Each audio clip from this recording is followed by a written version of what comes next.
안녕하세요, 여러분. 우리 목포교회 청년대학부 화목한 삶의 황승현 목사입니다. 이제부터 화요일, 목요일에 우리가 묵상하고 있는 큐티 나눔을 좀 하려고 합니다. 오늘은 누가복음 7장 1절에서 17절 말씀을 가지고 나눔을 할 텐데요. 예수님께서 말씀을 마치시고 이제 다른 곳으로 이동하십니다. 오늘 본문을 보면 가버나움과 나인이라는 성으로 예수님이 이동하시지요. 그곳에서 이방인 백부장과 아들의 죽음을 맞은 과부를 만나게 되는데요. 이 사건에서 예수님은 죽을 병에 걸린 자들을 고치시고 또 죽어있는 자까지도 살리시는 놀라운 일을 행하십니다. 이 사건을 통하여서 예수님은 그분이 모든 병과 죽음까지도 주관하시는 하나님이심을 드러냅니다.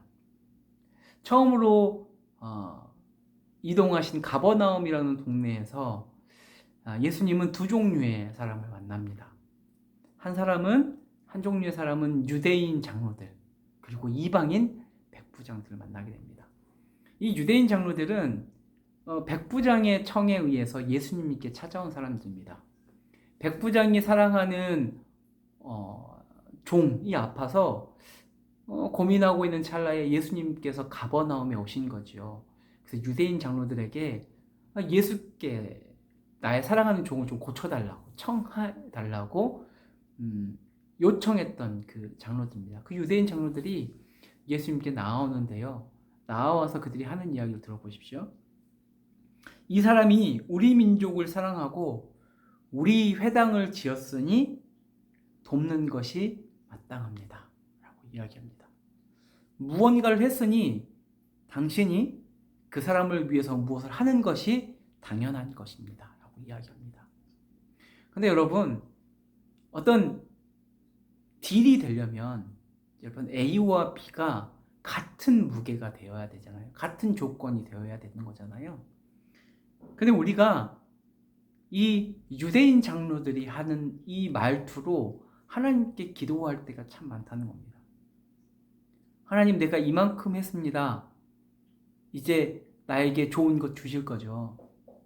혹은 하나님, 내가 이만큼 했는데 하나님 나에게 주신 게 뭡니까? 나에게 왜 이러십니까? 이런 투정을 할 때가 참 많다는 겁니다. 우리가 한 것이 하나님이 우리에게 하신 것을 뛰어넘을 수 없는데 내가 한 것과 하나님의 한 것과 무게가 너무 다른데 우리는 우리가 한 것을 하나님께서 하신 것과 너무 똑같게 동일하게 본다는 겁니다. 근데 여러분, 참 은혜로운 것은 그런 우리를 향하여서 하나님이 정죄하시지 않는다는 겁니다. 때로는 그 투정을 받아주신다는 겁니다. 오늘 본문에서도 예수님이 어쩌면 그런 요청을 예수님이 받아들이십니다. 그 백부장이 자신의 종을 사랑하기 때문에 요청하는 그 마음을 읽으셨기 때문이지요. 그 요청을 받아서 이제 백부장 집으로 향하고 이제 거의 다 와가는 때입니다. 그때에 백부장이 그 친구들을 시켜서 예수님의 발걸음을 멈춥니다. 백부장이 예수님을 향하여서 주님이라는 호칭을 하면서 이야기하죠. 주님이 나의 집에 들어오는 것을 내가 감당할 수 없겠습니다. 또 내가 주님께 가는 것도 제가 감당할 수 없습니다. 여러분, 참 놀라운 고백 아닙니까? 여러분, 이 백부장이요, 유대인이 아닙니다. 유대를 통치하고 있는 이방인 백부장입니다. 그렇다면 그가 가지고 있는 권위로 예수님을 찍어 누를 수도 있단 말입니다. 그런데 그가 그럼에도 불구하고 예수님을 주라고 호칭합니다. 주인님이라고 호칭하는 겁니다. 이게 얼마나 겸손한 태도입니까? 유대인도 아니고 또한 백부장이라는 지위가 있음에도 불구하고 내가 당신을 감당할 수 없습니다. 나에게 명령해 주십시오. 나도 군인이기 때문에 명령 체계가 뭔지 잘 알고 있습니다. 더욱이나 겸손한 태도와 더불어서 주님께서 말씀만 하시면 나의 종이 나을 것을 나는 믿습니다. 여러분, 이스라엘 민족에게서도 찾아볼 수 없었던 믿음을 이방인 백부장에게서 예수님이 발견하십니다. 예수님이 이야기하시죠. 이런 믿음을 본 적이 없다. 우리 청년들이 이런 칭찬을 받아야 하지 않겠습니까? 내가 너와 같은 믿음의 고백을 한 사람을 본 적이 없다.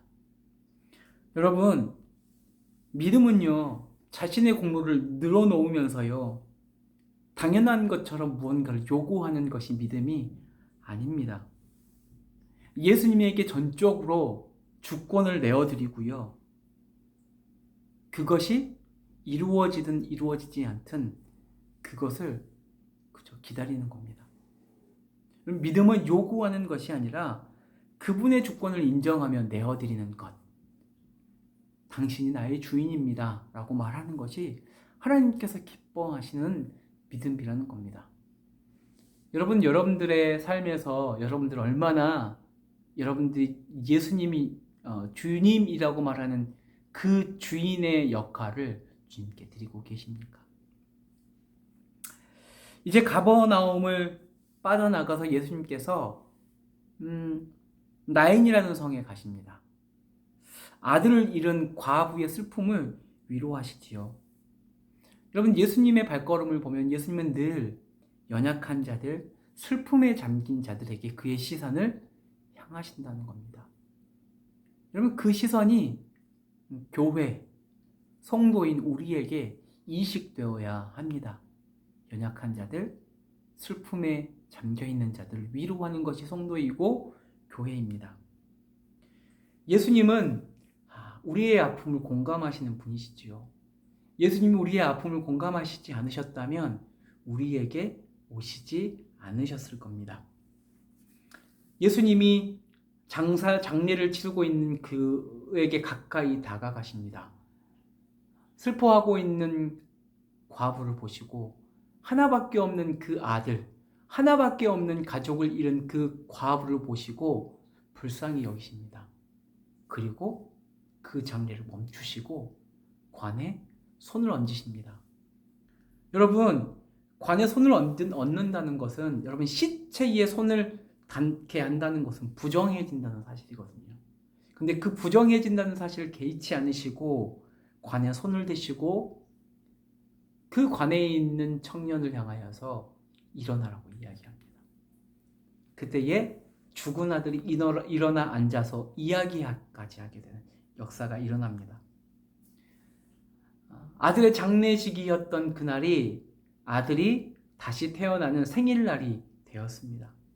장례식장이 잔칫날이 되었습니다. 여러분, 우리가 믿는 예수 그리스도는 우리의 슬픔을 기쁨으로 바꾸시는 분이십니다. 우리가 그런 예수님을 닮아서 우리도 그런 사람 되어야 되지 않겠습니까?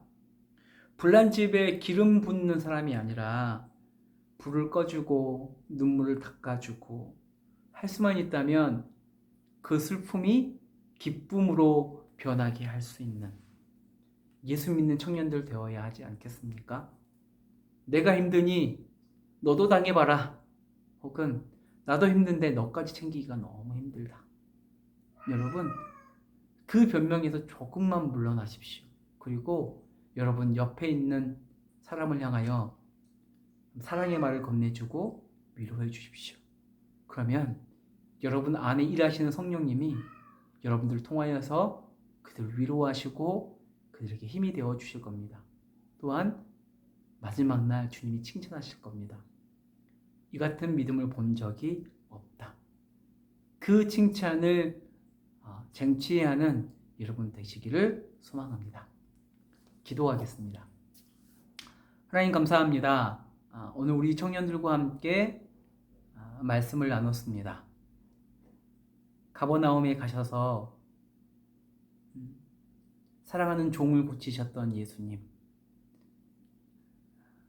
또 죽은 과부의 아들을 살리셨던 그 예수님, 슬픔을 기쁨으로 바꾸셨던 그 예수 그리스도가 우리의 주인 되어주심이 얼마나 기쁜지 모르겠습니다.